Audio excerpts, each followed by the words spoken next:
اور جناب رسول اللہ صلی اللہ علیہ وآلہ وسلم نے بھی یہی فرمایا جب اللہ پاک فرماتے ہیں کہ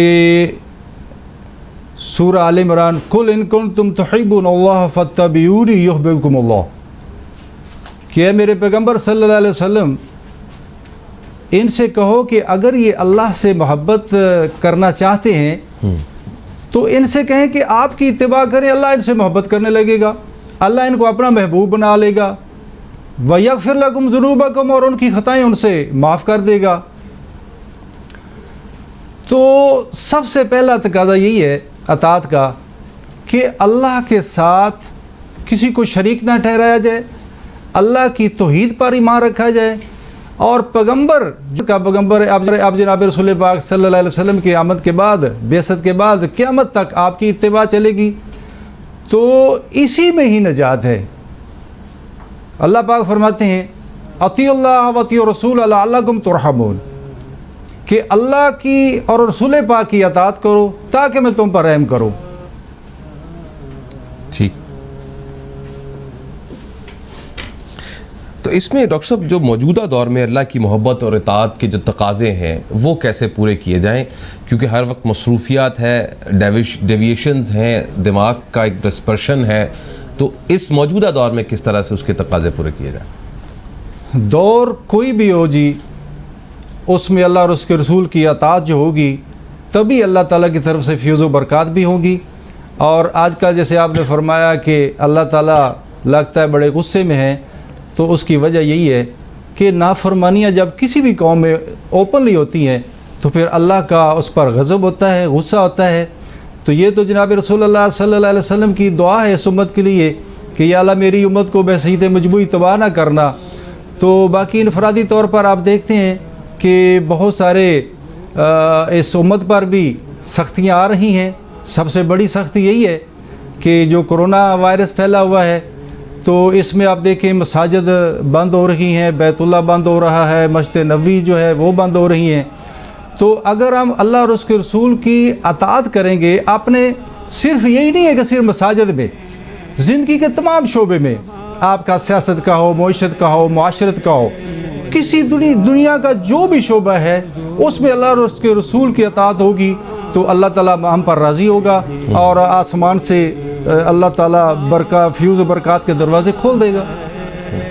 اس میں ڈاکٹر صاحب یہ فرمائے گا کہ یہ جو حادثاتی اموات ہوتی ہیں، مثال کے طور پر ٹرین حادثات ہمارے ہو جاتے ہیں، جہاز گر جاتے ہیں، اور جہاز گرنے کی وجہ سے چانسز تو یہ ہوتا ہے کہ 100% افراد موت کے منہ میں چلے جاتے ہیں، اور اس دفعہ تو شاید یہ تاریخ کا پہلا واقعہ پیش ہوگا کہ اس میں سروائیورز ہمیں دو زندہ بچ گئے ہیں افراد، جو کل حادثہ ہوا ہے۔ یہ جو حادثاتی موت ہوتی ہے یہ شہادت کے زمرے میں آتی ہے؟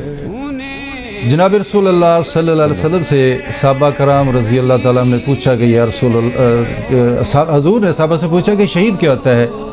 تو صحابہ نے بتایا کہ جو اللہ کے راستے میں جو اپنی جان کا نذرانہ پیش کر دیتا ہے وہ شہید ہوتا ہے۔ جی، تو حضور نے فرمایا کہ اس طرح تو میری امت میں شہداء کی تعداد بڑی کم ہوگی۔ تو حضور صلی اللہ علیہ وسلم نے فرمایا کہ جو حدیث کا مفہوم ہے، فرمایا کہ پیٹ کی تکلیف سے جو مرتا ہے وہ بھی شہید ہے، جو بہار کی شدت سے مرتا ہے وہ بھی شہید ہے، جو ڈوب کر مرتا ہے وہ بھی شہید ہے، اور جو دب کے مرتا ہے وہ بھی شہید ہے۔ تو اس میں صرف یہ چیز دیکھنی ہوتی ہے کہ صرف یہی نہیں کہ جو اس طرح موت سے ہمکنار ہو جاتا ہے وہ ضروری خلت شہادت سے سرفراز ہو جاتا ہے۔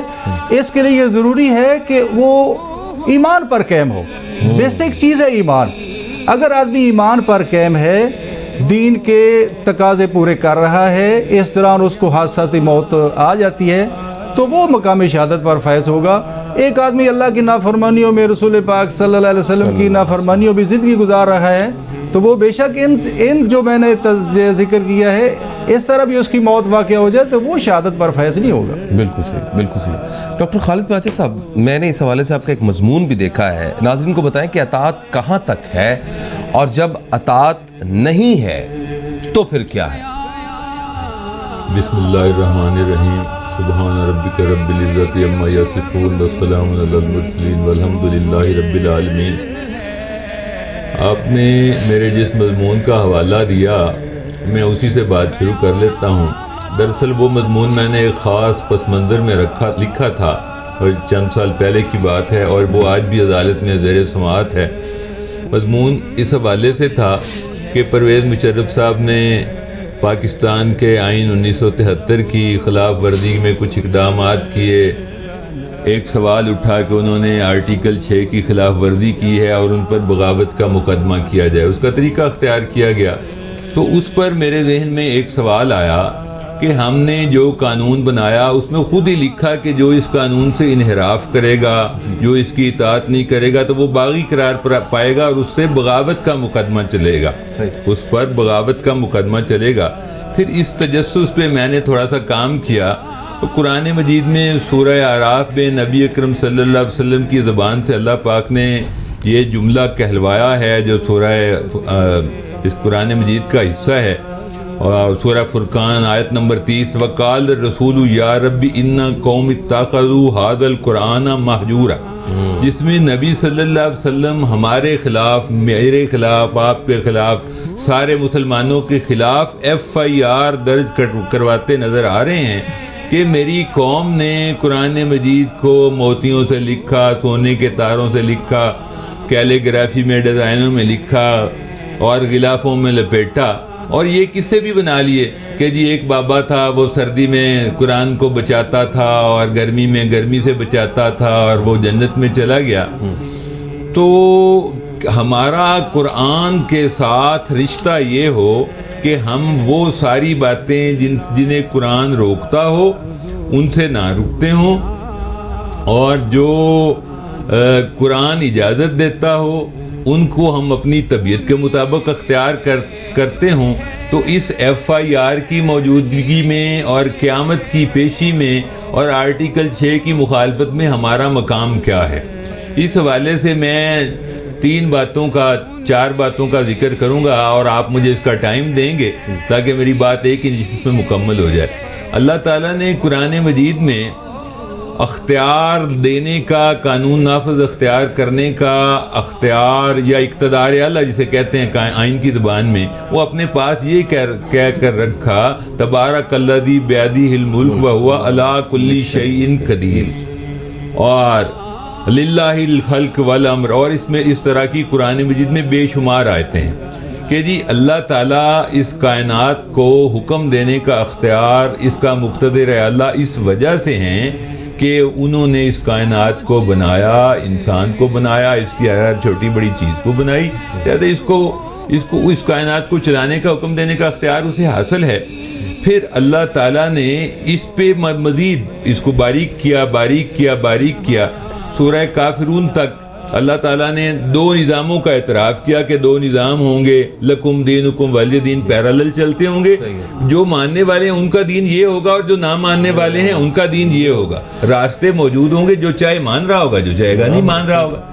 اب اللہ تعالیٰ نے ہمیں سورہ مائدہ میں اس کی مزید باریکی دی.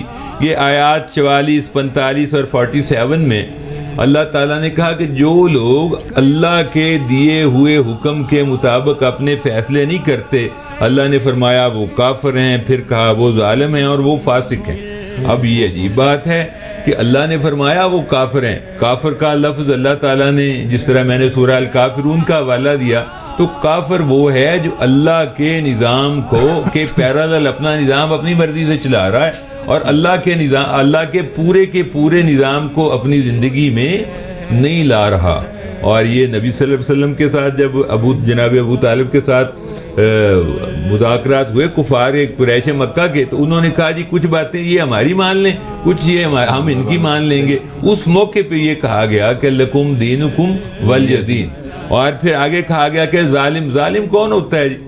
ظالم کا لفظ قرآن مجید میں تقریباً 100 دفعہ استعمال ہوا ہے, تقریباً 100 دفعہ مختلف حوالوں سے, اور اس کا معنی ہے حق کو نہ پہچاننے والا, حق تلفی کرنے والا, حدود سے پہ نہ ٹھہرنے والا, وغیرہ وغیرہ.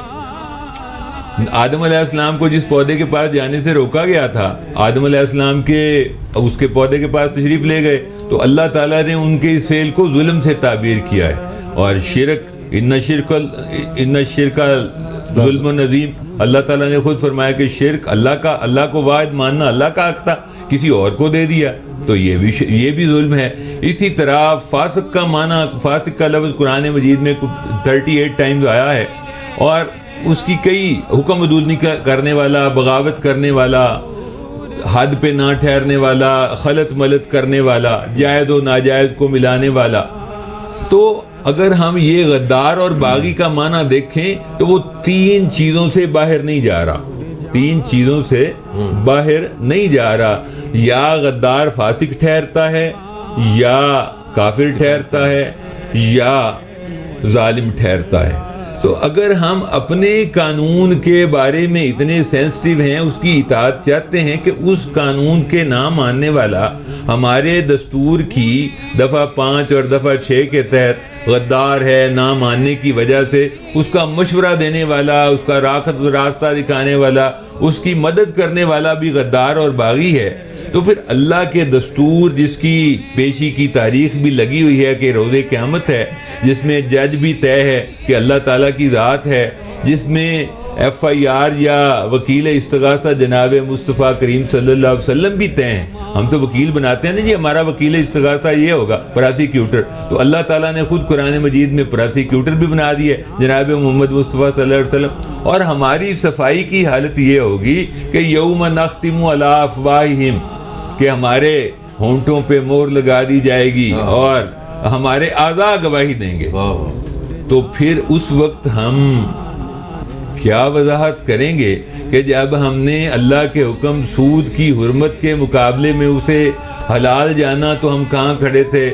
جب من غشہ فلیس منا کی حدیث کو جانتے ہوئے ہم ملاوٹ کر رہے تھے اور عمرے بھی کر رہے تھے تو ہم کہاں کھڑے تھے؟ جب ہم رشوت کو جائز، شراب کو جائز کر رہے تھے تو ہم کہاں کھڑے تھے؟ جب ممبر کے پہ بیٹھا میرا کوئی محسن، میرا کوئی بھائی، میرا کوئی دیندار ممبر پہ بیٹھ کے دوسرے کو مردود اور جھوٹا کہہ رہا تھا اور ساتھ لعنت اللہ علی الکاذبین کی وعید بھی سنا رہا تھا، تو اس کا اپنا مقام کہا تھا. یہ ساری باتیں ہمیں اطاعت کے ساتھ جب ہم جوڑ کے دیکھتے ہیں تو اطاعت اور یہ FIR لگتا ہے کہ اطاعت کے دائرے میں میں لگتا ہوں کہ اس سے میں بہت دور ہوں، اور یہ FIR میرے ہی خلاف ہے، میرے ہی خلاف ہے. یہ اور بات کہ ہم اس کو سمجھ نہیں پا رہے یا ہماری آنکھوں پہ پردہ پڑا ہوا. اللہ تعالیٰ جی عمل کی توفیق دے. اور میں موقع سے فائدہ اٹھاتے ہوئے یہ تعزیت کرنا چاہوں گا کہ جو لوگ جہاز میں شہید ہو گئے، اللہ تعالیٰ ان کے درجات بلند فرمائے، اللہ تعالیٰ ان کے لواحقین کو صبر جمیل کی توفیق عطا فرمائے. اور ایک جملہ میرے دل میں آ گیا، میں کہنا ضرور چاہ رہا ہوں کہ جی جہازوں کی مینٹیننس کی جو ذمہ داری جب ہوتی ہے نا، تو اگر ہم اس وقت اس ذمہ داری کو پورا کیا کریں، اس وقت اس قانون کی اطاعت کریں جو پروٹوکول، جو مینول ہمیں دیا گیا ہے، تو ہمارے پاس یہ رونے دھونے کے مواقع یقیناً کم ہو جائیں گے، یقیناً کم ہو جائیں گے. جزاک اللہ. تو اس میں ڈاکٹر صاحب جب ہم یہ بات کرتے ہیں کہ اطاعت اللہ یا اطاعت رسول، تو دونوں صورتوں میں ہمیں راستے تو ایک ہی ملتے ہیں. جو اللہ نے کہا وہ تقریباً وہی رسول صلی اللہ علیہ وسلم نے فرمایا، بلکہ سارا ہی وہی فرمایا، اور سارے راستے دونوں طرف چلتے ہیں. کہیں کوئی ایسی تھن لائن یا باریک لائن ہے جو ڈفرینشیٹ کرتی ہے اطاعت رسول اور اطاعت اللہ سے؟ اللہ پاک فرماتے ہیں کہ وَمَن يُطِعِ الرَّسُولَ فَقَدْ أَطَاعَ اللَّهَ، کہ جس نے رسول پاک صلی اللہ علیہ وسلم کی اطاعت کی اس نے اللہ کی اطاعت کی. یعنی برابر کوئی فرق نہیں ہے. ہاں، اور اللہ پاک فرماتے ہیں وَمَا أَرْسَلْنَا مِن رَّسُولٍ إِلَّا لِيُطَاعَ بِإِذْنِ اللَّهِ، ہم رسول بھیجتے ہی اس لیے ہیں کہ اس کی اطاعت کی جائے اللہ کے حکم سے. تو جب رسول کریم صلی اللہ علیہ وسلم کی اطاعت ہوگی تو گویا کہ اللہ کی اطاعت ہوگی. ٹھیک ہے. اور کن فیوز و برکات کا وعدہ ہے جو اطاعت کرتے ہیں، یہ تو ذرا ہمیں ڈیٹیل میں بتائیں نا. سورہ اعراف میں اللہ پاک نے مختلف اقوام کا تذکرہ کیا کہ ان کی طرف اللہ پاک نے انبیاء کرام بھیجے اور انہوں نے ان کی نافرمانی کی، اور اللہ پاک نے پھر ان کو تاخت و تراج کر کے رکھ دیا. اور آخر کار یہ واقعہ بیان کرنے کے بعد اللہ پاک فرماتے ہیں وَلَوْ أَنَّ أَهْلَ الْقُرَىٰ آمَنُوا وَاتَّقَوْا فَلَفَتَحْنَا عَلَيْهِمْ بَرَكَاتٍ مِّنَ السَّمَاءِ وَالْأَرْضِ وَلَٰكِنْ كَذَّبُوا فَأَخَذْنَا بِمَا كَانُوا يَكْسِبُونَ. اگر یہ بستیوں والے ایمان لے آتے، ایمان کیا آتا ہے؟ اللہ پر ایمان، کتابوں پر ایمان، فرشتوں پر ایمان، آخرت پر ایمان اور انبیاء کرام پر ایمان. تو اگر یہ ایمان لے آتے اور تقوی والی زندگی اختیار کر لیتے تو ہم زمین اور آسمان کے برکتوں کے رحمتوں کے دروازے ان پر کھول دیتے، لیکن انہوں نے تو انکار کر دیا اور ہم نے ان کی کرتوتوں کی وجہ سے ان کو پکڑ لیا۔ دوسرے مقام پر اللہ پاک سورہ النساء میں فرماتے ہیں، وراثت کے قوانین تفصیل سے بیان کرنے کے بعد اللہ پاک فرماتے ہیں تلک حدود اللہ وَمَن يُطِعِ اللَّهَ وَرَسُولَهُ يُدْخِلْهُ جَنَّاتٍ تَجْرِي مِن تَحْتِهَا الْأَنْهَارُ خَالِدِينَ فِيهَا وَذَلِكَ الْفَوْزُ الْعَظِيمُ۔ یہ اللہ کے احکامات ہیں، جو ان احکامات کی پیروی کرے گا اللہ پاک اس کو جنت میں داخل کرے گا، اور جس جنت میں وہ نہریں چلتی ہیں اس میں وہ ہمیشہ رہے گا، ہمیشہ رہیں گے، اور یہ بہت بڑی کامیابی ہے۔ دوسرے سورہ النساء میں اللہ پاک فرماتے ہیں، جیسے ہم دعا کرتے ہیں نا سورہ فاتحہ میں اہدنا الصراط المستقیم، جی سیدھے راستے، صراط الذین انعمت علیہم، الہی ہمیں سیدھا راستہ دکھا دے، اور کن لوگوں کا راستہ جن پر تو نے انعام کیے۔ اور یہ سورہ نساء میں اللہ پاک نے فرمایا کہ میں نے کن لوگوں پر انعام کیے۔ اللہ پاک فرماتے ہیں کہ وَمَن يُطِعِ اللَّهَ وَرَسُولَهُ فَأُولَٰئِكَ مَعَ الَّذِينَ أَنْعَمَ اللَّهُ عَلَيْهِم مِّنَ النَّبِيِّينَ وَالصِّدِّيقِينَ وَالشُّهَدَاءِ وَالصَّالِحِينَ وَحَسُنَ أُولَٰئِكَ رَفِيقًا۔ یہ جس نے اللہ اور اس کے رسول کی اطاعت کی، یہ وہ لوگ ہیں جن پر اللہ تعالیٰ نے انعام کیا ہے۔ یہ کون ہیں؟ انبیاء کرام ہیں، صدیقین ہیں، شہداء ہیں، صالحین ہیں، وحسن اولئک رفیقا، اور یہ بہت ہی اچھے رفیق ہیں۔ ماشاء اللہ۔ تو یہ سارے جو خواص ہیں وہ ہے، تو پروفیسر کچھ ایڈ کرنا چاہیں گے آپ خالد صاحب اس میں؟ جی میں جو بات کر رہا تھا نا، اس میں ایک بات میں اضافہ کروں گا کہ جی مومن کی زندگی اطاعت کے بغیر نہیں ہے، اور مومن ہے ہی وہ جو اطاعت کی زندگی گزارتا ہے۔ نبی صلی اللہ، آپ نے جو سوال جہاں سے شروع کیا، میں اس کی تائید میں ایک حدیث پاک مجھے یاد آ گئی ہے کہ نبی صلی اللہ علیہ وسلم نے ایک لکیر بنائی اور اس لکیر کے متبادل راستے بنائے۔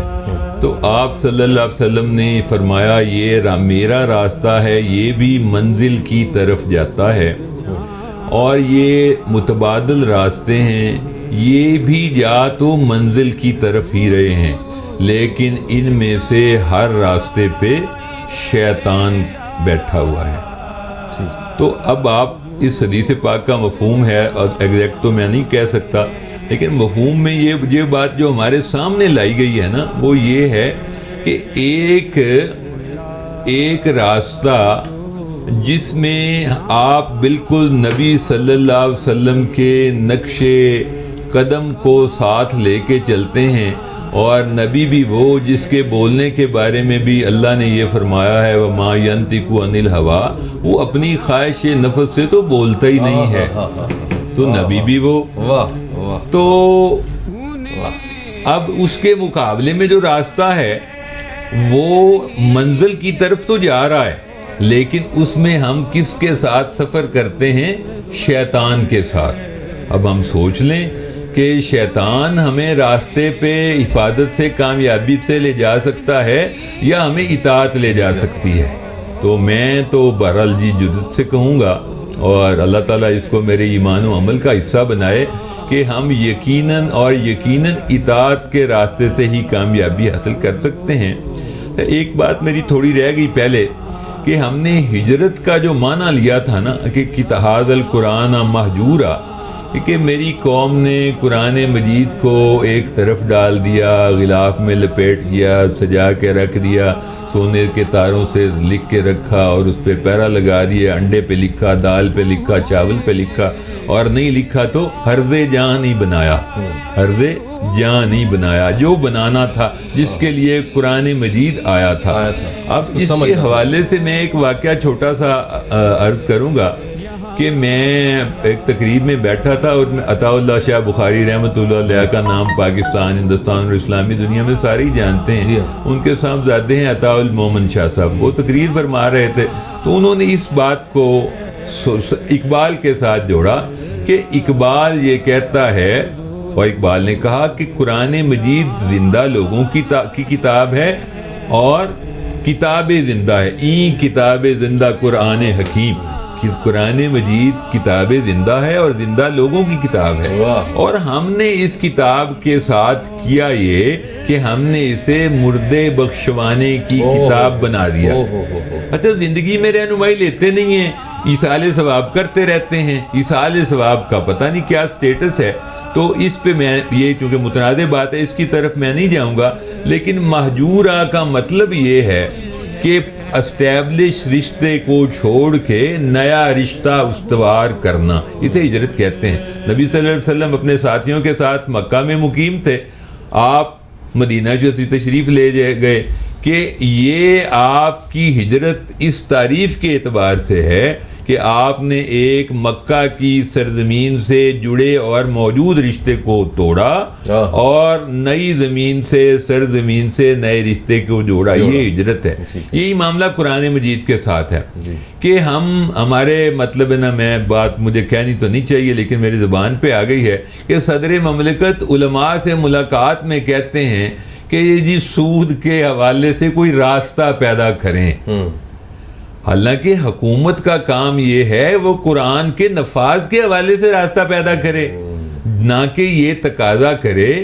اسی کو کہتے ہیں مہجورہ، کہ ہم نے قرآن کو چھوڑا۔ اب چھوڑنے کے طریقے کیا ہیں کہ ہم اس کو معنی کے بغیر پڑھتے ہیں، ہم اس سے ایصال ثواب کرتے ہیں، ہم اسے یاد کرتے ہیں، ہم نے اس کو تبرکات کے طور پہ تو قبول کر لیا ہے اور کتاب زندہ کی حیثیت سے معاملات سے اطاعت سے الگ کر دیا ہے، اور ہمارے دور کا یہی المیہ ہے اور یہی سب کے زوال کی وجہ ہے، کیونکہ حضرت عمر رضی اللہ تعالیٰ نے فرمایا تھا، میں نے ایک جملہ کہنا ہے، حضرت عمر رضی اللہ تعالیٰ نے فرمایا تھا کہ اس کتاب سے اللہ تعالیٰ نے مسلمانوں کو عروج دیا تھا اور اس کتاب کے چھوڑنے سے مسلمانوں میں زوال آئے گا۔ بہت شکریہ خالد بھائی sahab, thank you very much. Doctor Nazir Ahmed Bhatti sahab, آپ دونوں کا بہت بہت شکریہ۔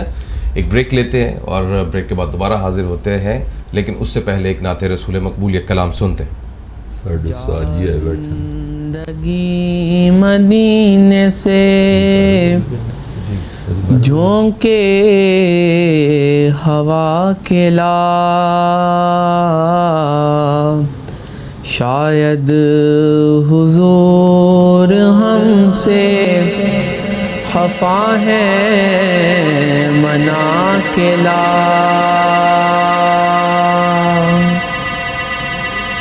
جا زندگی مدینے سے جھونکے ہوا کے لا،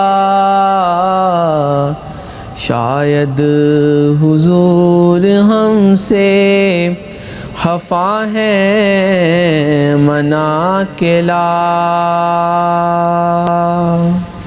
السلام علیکم ورحمۃ اللہ وبرکاتہ۔ بریک کے بعد آپ کو خوش آمدید کہتے ہیں۔ کچھ معاملات جس کا ذکر کرنا بہت ضروری ہے۔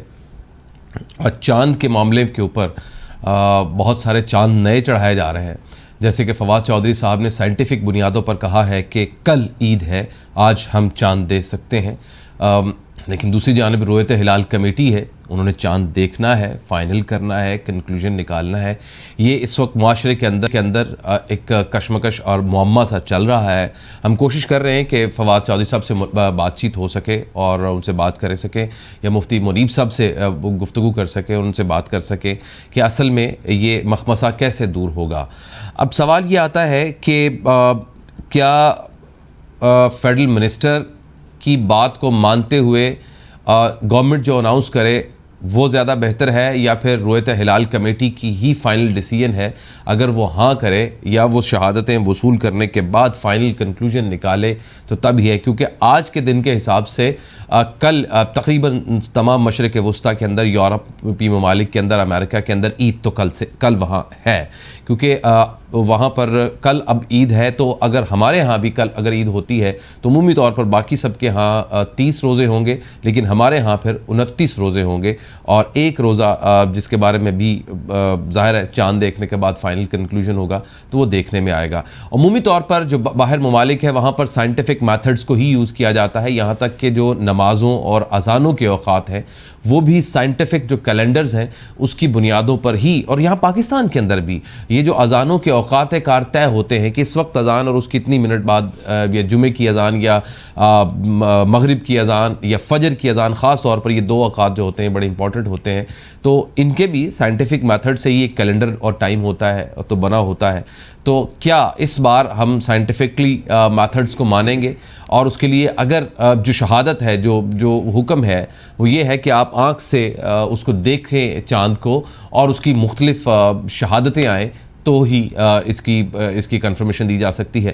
تو اس کے اوپر کیا سائنٹیفک میتھڈز یوز ہو سکتے ہیں یا سائنٹیفک میتھڈ کے مطابق جو چاند کی عمریں ہیں وہ دیکھی جا سکتی؟ کوشش کر رہے ہیں ہم کہ فواد چودھری صاحب سے بات کر سکیں. اگر میرے پروڈیوسر صاحب ان کو نمبر ملائیں اور ان سے بات کریں، مفتی منیب صاحب کی بات کریں ہم سے، تو کوشش کرتے ہیں ان سے بات کر سکیں. لیکن اس دوران میں الحاج الماس احمد بٹ صاحب ہمارے ساتھ موجود ہیں اسٹوڈیوز کے اندر. ان سے نعت رسول مقبول سنتے ہیں. الماس احمد بٹ صاحب، لیکن گلہ ہے کہ ہماری بھابھی نہیں آئی کہ ہم ان کا بھی کلام سنتے، لیکن آپ حاضر ہو گئے ہیں، آپ ہی کی بڑی عنایت ہے، تو جناب کلام سنائیے.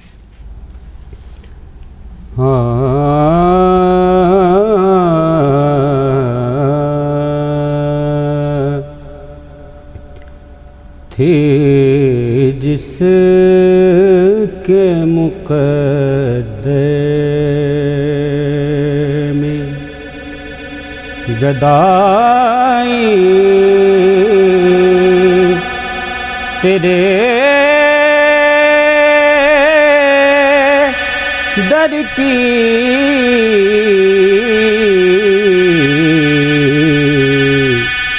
تھی جس کے مقدر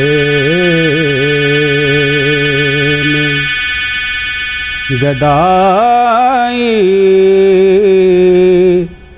تیرے در کی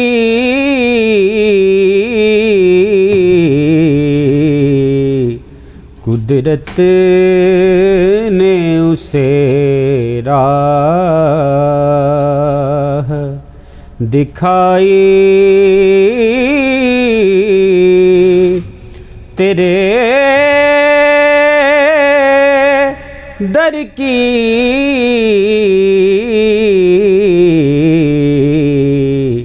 تھی جس کے مقدر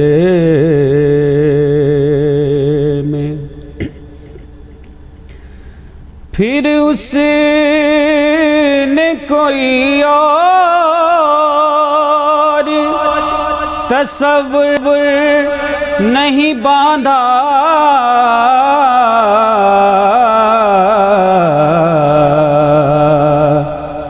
پھر اس نے کوئی اور تصور نہیں باندھا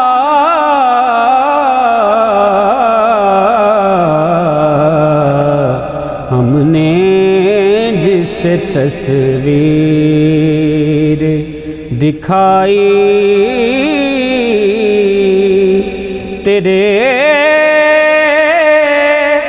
در کی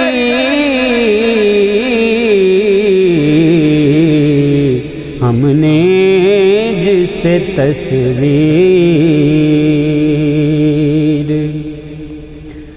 میں بھول گیا نقشو نگارے رخ دنیا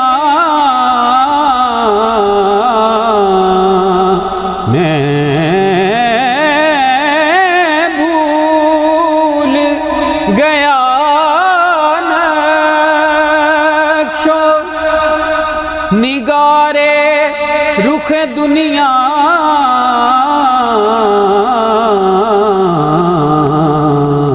صورت جو میرے سامنے آئی تیرے در کی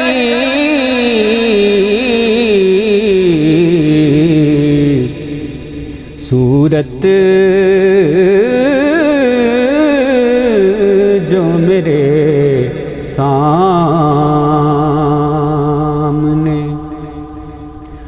رویا رویا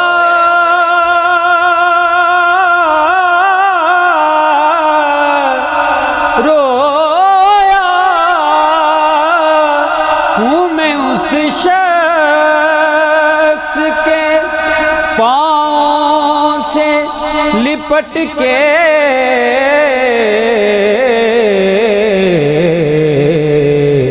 کہ جس نے بھی کوئی بات سنائی تیرے در کی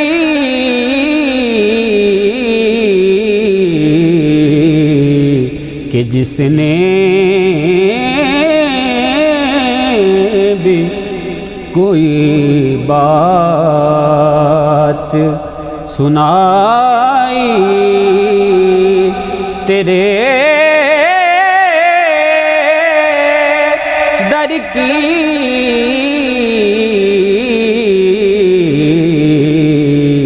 قدرت نے اسے راہ اور آیا ہے نصیراج تمنا یہی لے کر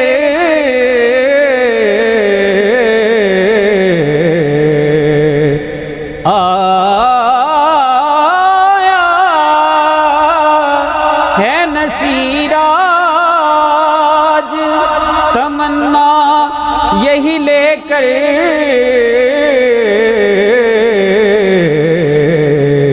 کہ پلکوں سے کیے جائے صفائی تیرے در کی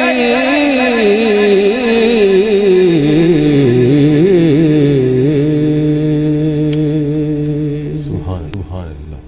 رویا ہوں میں اس شخص کے قدموں سے لپٹ کر، پاؤں سے لپٹ کر، جس نے بھی کوئی بات سنائی تیرے در کی. پھر اس نے کوئی اور تصور نہیں باندھا، ہم نے جسے تصویر دکھائی تیرے در کی. بڑا خوبصورت کلام ہے یہ پیر نصیر الدین شاہ صاحب کا. گولڑا شریف سے ان کا تعلق، بہت قابل، بہت علم والی شخصیت. اور ظاہر نعت لکھنا تو کوئی مطلب آسان کام نہیں ہے. وہ خود بھی کبھی کبھار شاعری کرتے ہیں. دوست اب آپ جو ہمارے شاعری کرتے ہیں وہ بھی یہ کہتے ہیں نعت لکھنا بہت مشکل کام ہے. اس کے لیے الفاظ کا چناؤ، اس کے لیے خیالات کا ردھم بہت مشکل ہوتا ہے. اس کے لیے مظفر وارثی صاحب ہمیں بہت زیادہ پسند ہے. مظفر وارثی صاحب کا جو کلام ہے، جتنا باقی ہوں مدینے میں بسر ہو جاؤں. اب تو تمنا جو ہے تو یہ ہے مظفر کہ جتنا باقی ہوں مدینے میں بسر ہو جاؤں، ان کی دہلیز کے قابل میں اگر ہو جاؤں. یہ بڑا خوبصورت شعر ہے کہ ضرب دوں خود کو جو ان سے تو لگوں لا تعداد، وہ جو مجھ میں سے نکل جائیں تو صفر ہو جاؤں.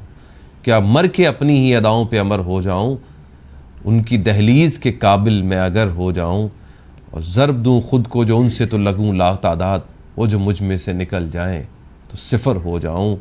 اور اب تو تمنا ہے، اب جو تمنا باقی ہے تو ہے وہ یہ مظفر کے، میں شاید غلط شعر پڑھ رہا ہوں، کہ جتنا باقی ہوں مدینے میں بسر ہو جاؤں.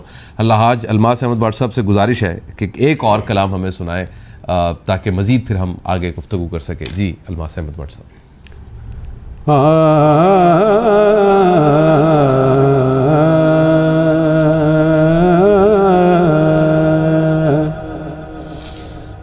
حشر میں جب ان کو سجدے، حشر میں جب ان کو سجدے سے اٹھایا جائے گا، حشر میں جب ان کو سجدے سے اٹھایا جائے گا، ہم گناہگاروں کی بگڑی کو بنایا جائے گا، ہم گناہگاروں کی بگڑی کو بنایا جائے گا۔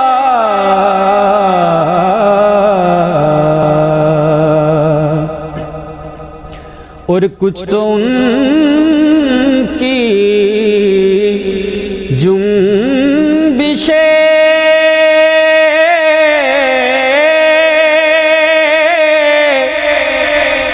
لب سے رہا ہو جائیں گے،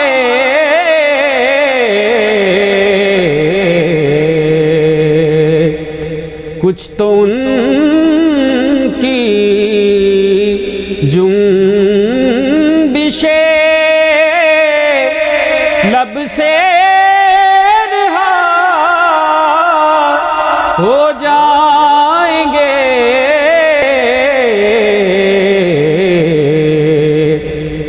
اور کچھ سیاہکاروں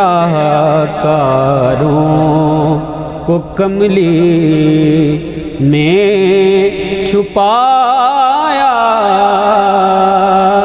جائے گا، کچھ سیاہکاروں کو کملی میں چھپایا جائے گا،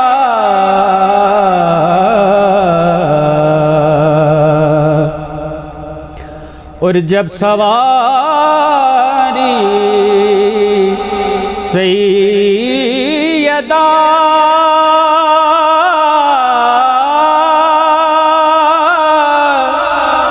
زہرا کی آئے گی حشر میں،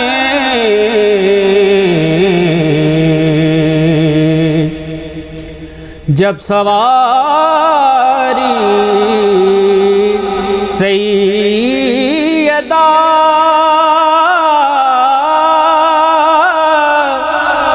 زہرا کی آئے گی حشر میں، حکم دے کے سب کی نظروں کو جھکایا جائے گا،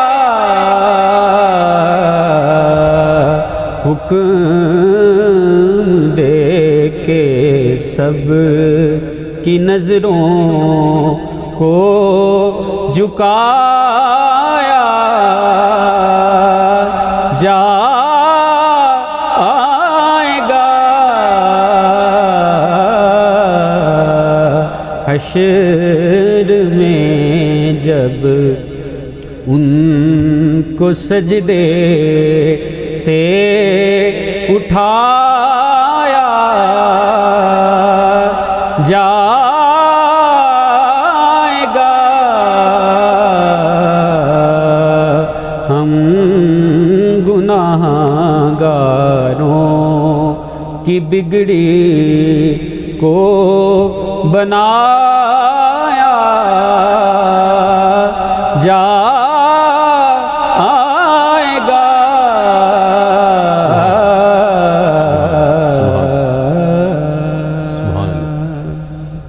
الماس احمد بٹ صاحب کمال، خوبصورت کلام کا چناؤ، خوبصورت الفاظ، خوبصورت آواز، خوبصورت طرز تکلم اور اس کی ادا خوبصورت. اللہ آپ کو خوش رکھے، سلامت رکھے، کامیاب رکھے، بہت زیادہ کامیابیاں دے. مفتی اقبال صاحب میرے ساتھ موجود ہیں، کراچی سے، ممبر بھی ہیں رویت ہلال کمیٹی کے. میں فواد چودھری صاحب سے بھی گفتگو کرنے کی کوشش کر رہا ہوں کہ ان سے ذرا بات ہو جائے اور ان سے منطق جان لی جائے. مفتی صاحب بہت بہت شکریہ، آپ ہمیشہ ہمارے لیے وقت نکالتے ہیں. مفتی صاحب یہ جو چاند کا نیا سلسلہ چل نکلا ہے، اس پر تو ہماری رہنمائی فرمائیے گا کہ ہم نے دراصل سائنس کی طرف، سائنس کی مدد لے کے چلنا ہے یا ہم نے اپنی آنکھ سے دیکھنا ہے چاند کو، یہ تو فرمائیے گا. بسم اللہ الرحمن الرحیم. جی آواز آ رہی ہے؟ جی جی بالکل آ رہی ہے مفتی صاحب. جی بسم اللہ الرحمن الرحیم. نحمدہ و نصلی علی رسولہ الکریم، اما بعد. اعوذ باللہ السمیع العلیم من الشیطان الرجیم. بسم اللہ الرحمن الرحیم. الصلاۃ والسلام علیک یا رسول اللہ وعلی آلک و اصحابک یا نبی اللہ. دیکھیے یہ جو چاند کا مسئلہ ہے یہ شرعی مسئلہ ہے، یہ سائنسی مسئلہ نہیں ہے.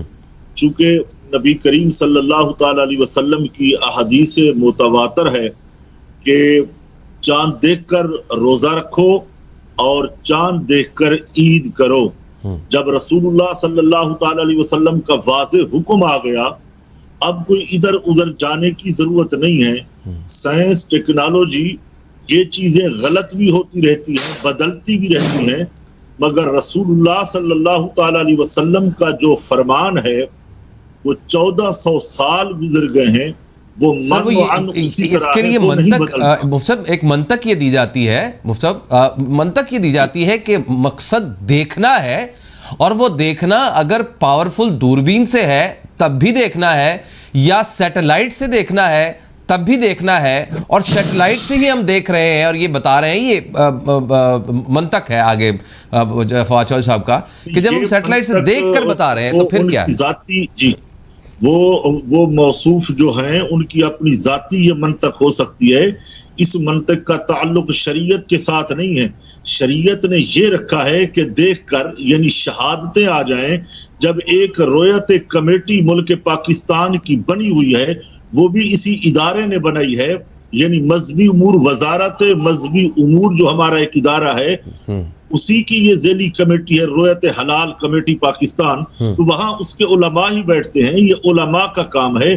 میں یہی بڑے ادب سے عرض کروں گا، جو علماء کرام کا کام ہے وہ علماء کو کرنے دو، اور جو وزیروں کے کام ہیں ان کے کام بہت ہوتے ہیں، یعنی ملک کے، پاکستان ریاست کے، وہ اپنے کام کریں. یہ مسئلہ منطقی فلسفی نہیں ہے بلکہ یہ مسئلہ جو ہے شرعی ہے.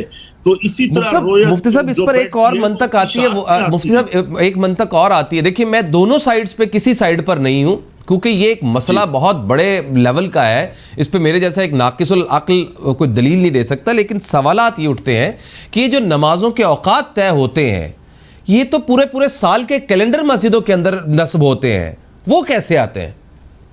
دیکھیں وہ نمازوں کے جو اوقات ہیں وہ ایک الگ مسئلہ ہے، وہ بھی نبی کریم صلی اللہ تعالی علیہ وسلم کی احادیثوں سے اخذ کیا ہے. وہ بھی ساری چیزیں ہیں، یہ نقشے، یہ کیلنڈر، یہ دین، وہ بھی ہمارے پاس ہیں، وہ بعد میں بنتے ہیں. مگر یہاں جو روزے اور عید کا مسئلہ ہے یہ منفرد مسئلہ ہے، اس کے لیے حدیثیں الگ ہیں. رسول اللہ صلی اللہ علیہ وسلم کی واضح حدیث ہے کہ تم چاند دیکھ کر یہ روزہ رکھو اور چاند دیکھ کر تم عید کرو. چونکہ اس میں شرعی معاملات ہیں، یہاں اعتکاف کے معاملات ہیں، یہاں روزے کے معاملات ہیں، یہاں عید کے معاملات ہیں. اگر ہم بغیر دیکھے دور بینی پہ یا ٹیکنالوجی کا سہارا لے کے یہ کام کرتے ہیں تو ایک یہ بہت بڑا دروازہ کھل جائے گا. جو بھی اٹھے گا وہ یہی کہے گا جناب میری تحقیق یہ ہو گئی، یہ فیصلہ کر لو. جو پھر علماء فرماتے ہیں کہ رسول اللہ صلی اللہ علیہ وسلم کی حدیث جو ہے اس کو مقدم رکھا جائے گا. حضور کا جو فرمان ہے وہ سب سے اعلیٰ ہے. یا امریکہ ہے یا یو کے ہے، وہاں تو رویت ہلال کمیٹی نہیں ہوتی، وہاں تو سائنٹیفکلی بتا دیا جاتا ہے.